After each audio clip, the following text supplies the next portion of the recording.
The modern followers of Muhammad, understanding perfectly well the implications of a 53-year-old man having sex with a 9-year-old child, do their worst to either deny or pervert the very Muhammadan records that tell us this sordid story.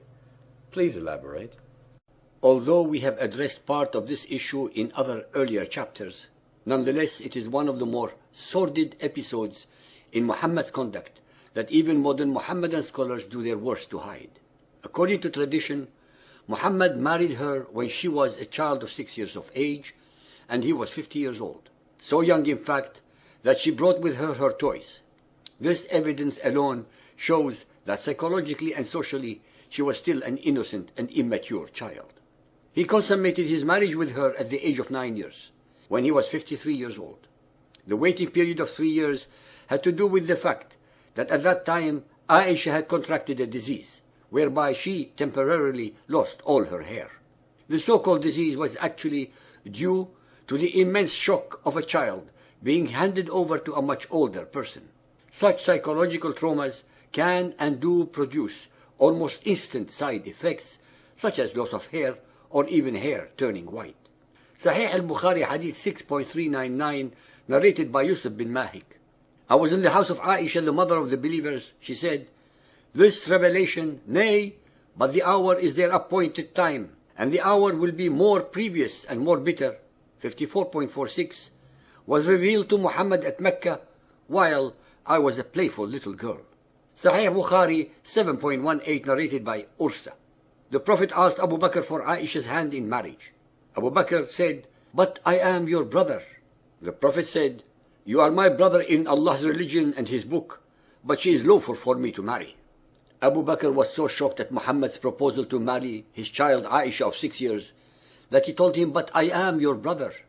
This word "but," which in Arabic is innama, brings out the true disbelief of Abu Bakr regarding the request, which of course turned out to be an unchallengeable demand. Abu Bakr's shock alone is evidence that what Muhammad was demanding was against the social norms of even the pagans of 1400 years ago. Since his companions actually believed him as the messenger of Allah, Muhammad was able to fulfill each and every one of his fantasies, lusts, and desires. Muhammad was able to receive alleged divine verses, sanctifying them with made-to-order revelations from his accomplice, the ever-obedient and willing Allah. Sahih al-Bukhari 5.234, narrated by Aisha. The Prophet engaged me when I was a girl of 6 years. We went to Medina and stayed at the home of Ben al-Harith bin Khazraj. Then I got ill and my hair fell down. Later on my hair grew again, and my mother Ruman came to me while I was playing in a swing with some of my girlfriends. She called me, and I went to her, not knowing what she wanted to do with me. She caught me by the hand and made me stand at the door of the house. She halted me at the door, and I burst into laughter. I was breathless then, and when my breathing became all right, she took some water and rubbed my face and head with it. Then she took me into the house. There in the house I saw some Ansari women who said, "Best wishes and Allah's blessing and a good luck." Then she entrusted me to them, and they prepared me for the marriage. Unexpectedly, Allah's apostle came to me in the afternoon, and my mother handed me over to him. And at that time I was a girl of 9 years of age. The date of their so-called marriage was circa 621 CE, 1 or 2 years after the Hijrah.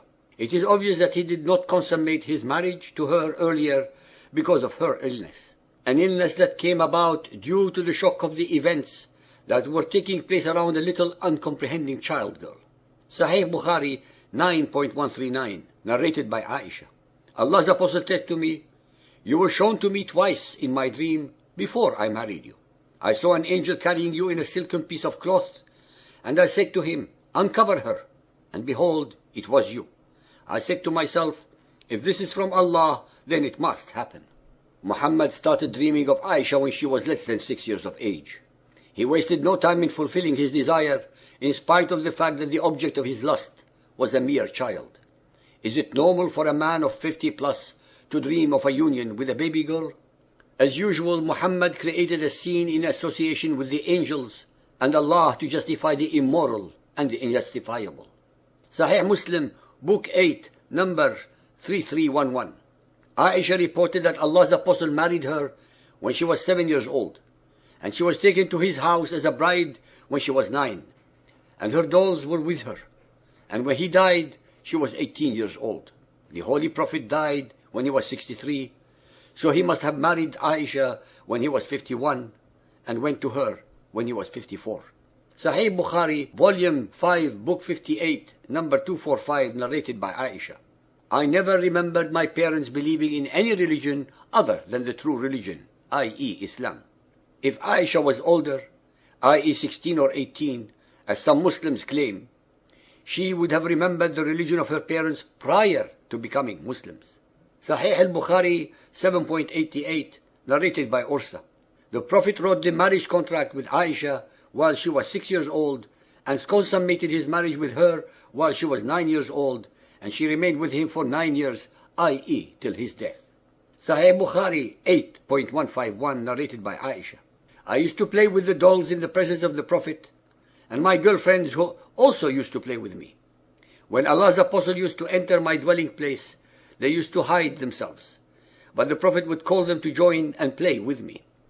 Fath al-Bari, page 143, volume 13, explains the obvious. The playing with the dolls and similar images is forbidden, but it was allowed for Aisha at that time, as she was a little girl not yet reached the age of puberty. Muhammad was invariably permitted by the ever-obliging Allah to have Allah's rules broken only in his case. Once again, another Muhammadan scholar confirms that Aisha had not then reached puberty. Sunan of Abu Dawood, Hadith 2380, narrated by Aisha. The Prophet used to kiss her and suck her tongue when he was fasting.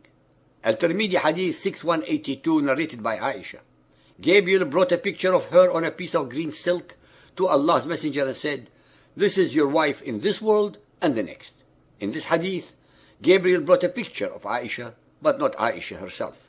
It seems that Allah found a great deal of time to accommodate and be at the beck and call of Muhammad's personal needs as well as those of his household.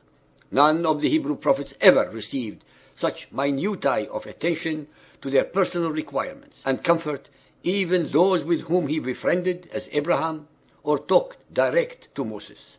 Sahih al-Bukhari 1.229, narrated by Aisha. I used to wash the traces of janaba, semen, from the clothes of the Prophet, and he used to go for prayers while traces of water were still on it. Sahih al-Bukhari, volume 7, book 62, number 17, narrated by Jabir bin Abdullah. When I got married, Allah's Apostle said to me, "What type of lady have you married?" I replied, "I have married a matron." He said, "Why? Don't you have a liking for the virgins and for fondling them?" Jabir also said, Allah's Apostle said, "Why didn't you marry a young girl so that you might play with her and she with you?"